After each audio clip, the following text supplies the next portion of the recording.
Hello' everyone, কি খবৰ আপোনালোকৰ? আশা কৰোঁ সকলোৱে ভালে আছে।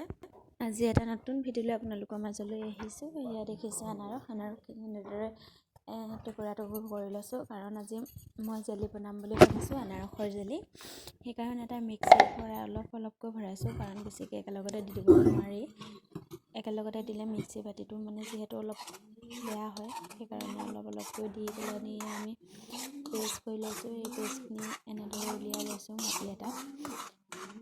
একেলগে যদি বেছিকৈ দিয়া হয় তেতিয়াহ'লে গুটিবোৰ থাকি যোৱাৰ চান্স থাকে, সেইবাবে অলপকৈ দিয়াটোৱে ভাল। আৰু পেষ্টখিনি পিছতে এটা কথা মন কৰিব লাগিব যে পেষ্টখিনি যাতে পানী নিদিয়ে, পানী দিলে বেছি পাতলা হৈ যোৱাৰ চান্স থাকে। সেইকাৰণে পেষ্টটো নিদিয়াকৈ ডাইৰেক্ট মিক্সিত দিব লাগিব। এনেদৰে পেষ্টখিনি উলিয়াই লৈ এখন চামুচেৰে অলপ লৰাই ল'ব লাগিব, কাৰণ লৰাই গোটা যদি থাকি যায় তেতিয়াহ'লে ওপৰলৈ আহিব।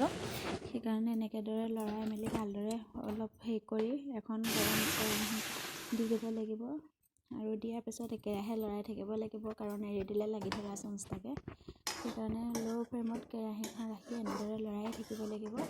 আৰু আপোনালোকে চেনিটো অলপ কম বেছি পৰিমাণে দি ল'ব পাৰে, যিহেতু আমাৰ আনাৰসটো মিঠা। সেইকাৰণে মই এই কাপটোৰে একাপহে চেনি ব্যৱহাৰ কৰিছোঁ। আপোনালোকে আনাৰসটো যদি অলপ টেঙা হয় তেতিয়া আপোনালোকৰ অনুসৰি মিঠা খোৱা অনুসৰি 2-3 কাপ চেনি দিব পাৰিব। এনেদৰে পেষ্টটো লৰাই চাই দেখিছোঁ অলপ এই ওপৰলৈ যে বগা ফেন এটা উঠি আহিছে, দেখিছে? সেইটো আপোনালোকে কাটি ল'ব লাগিব। তাৰপিছত আমি এড কৰিলোঁ নেমুটো যিহেতু এড কৰিব লাগে, বহুত দিন ৰখাই থ'ব লাগিব কাৰণে, বা 2-3 দিন থাকিবৰ কাৰণে আমি নেমুটো এড কৰি দিব লাগে, যাতে বেয়া নহয়। আপোনালোকে নেমুৰ ঠাইত ভিনেগাৰো ব্যৱহাৰ কৰিব পাৰে। ইয়াত দেখিছেনে পেষ্টটো লাহে লাহে অলপ টান হৈ আহিব লৈছে।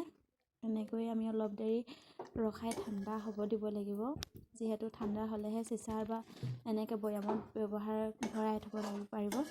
মই এই জেলিকণ ভৰাবৰ কাৰণে এটা সৰু আচাৰৰ বৈয়াম ব্যৱহাৰ কৰিছোঁ। আপোনালোকৰ যদি আছে এটা ডাঙৰ আচাৰৰ বৈয়াম ব্যৱহাৰ কৰিব পাৰে, যিহেতু আমাৰ এইটোকে ব্যৱহাৰ কৰিছোঁ। আপোনালোকে চাব পাৰে ফাইনেল লুক কেনেকুৱা হৈছে, ইমান ধুনীয়া হৈছে জেলি, একদম দোকানত বনোৱাৰ দৰে হৈছে। আপোনালোকে এবাৰ ট্ৰাই কৰি চাব।